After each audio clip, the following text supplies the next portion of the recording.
Hey, do you know what time it is? Can you tell me the time?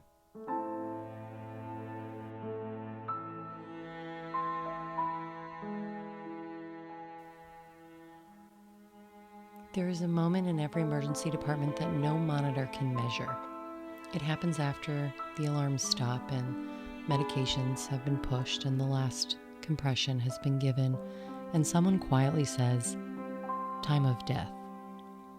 The room changes, not because the equipment changes. It doesn't. The ventilator still sits there. The IV pump still blinks. The gloves are still scattered on the floor. And the resuscitation room looks exactly the same as it did 15 minutes earlier, except everything is different. Today it was a child. Children are not supposed to die. Every emergency clinician knows this intellectually. We understand statistics. We know disease. We know trauma. We know that life is not fair, but somewhere inside every one of us lives an unwritten contract with the universe that says children are supposed to get another birthday.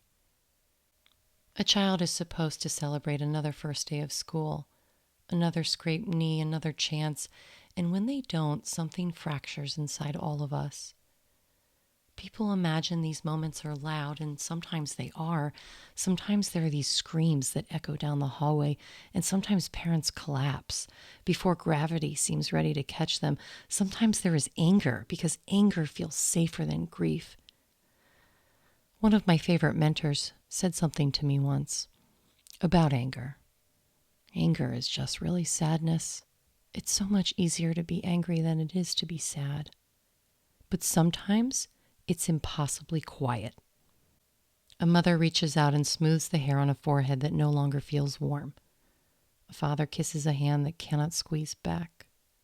Someone whispers, "I love you," not because they think their child can hear, because they cannot imagine leaving those words unsaid. Did I say them today? Did I remember? I need to make a call. The hardest part isn't always the resuscitation. The hardest part is what comes after. Someone has to remove all the stickers from the tiny skin. Someone has to untangle IV tubing. Someone has to wash away blood that no one wants parents to remember. Someone gently folds the superhero pajamas that had to be cut away only minutes before. It sickens me to think about all of this. I hate it. Medicine teaches us how to intubate, how to calculate medication, how to recognize shock before it announces itself. It does not teach us how to zip a body bag that is far too small. It does not teach us how to walk out of a room and immediately smile at the next frightened child in the waiting room. It does not teach us how to drive home carrying two worlds at once. One where dinner still needs to be made, laundry still needs folding, soccer practice still starts at 6, and another where a family has just discovered time can stop. People ask us how we do this job, and the answer is, I don't know. I don't always know. Sometimes resilience looks heroic. Sometimes resilience looks like sitting in your car for 10 minutes because you cannot turn the key. Sometimes it is crying in the supply room where no one can see you. Sometimes it's making a terrible joke at 2 a.m. because laughter is the only thing keeping grief from swallowing up the entire room. We carry pieces of our patients with us. Morning, noon, night, day shift, night shift, mid shift. We don't carry their diagnosis, their lab values, their stories.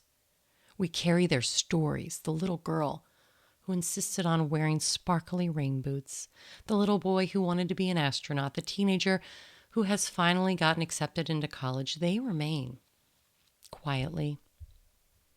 Years later, I feel like sometimes I hear a laugh that sounds familiar. I'll pass a playground, or I'll see a backpack with cartoon dinosaurs, and for a fleeting second I remember something. It triggers, it sparks. Not because I want to relive that worst day, but because love leaves fingerprints, and so does grief. The public often believes emergency medicine is defined by adrenaline, by trauma, by dramatic events.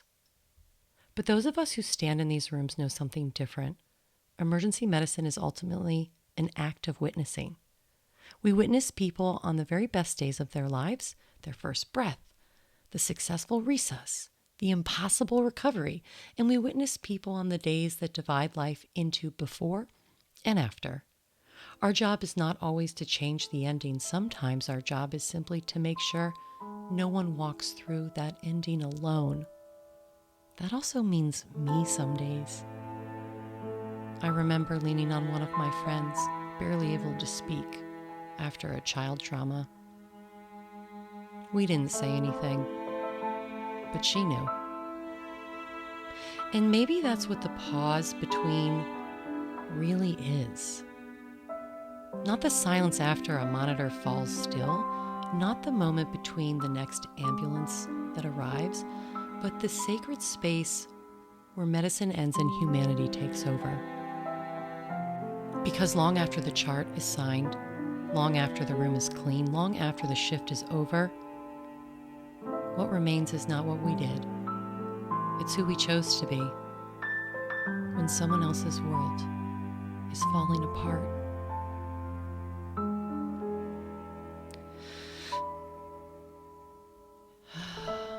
It's midnight.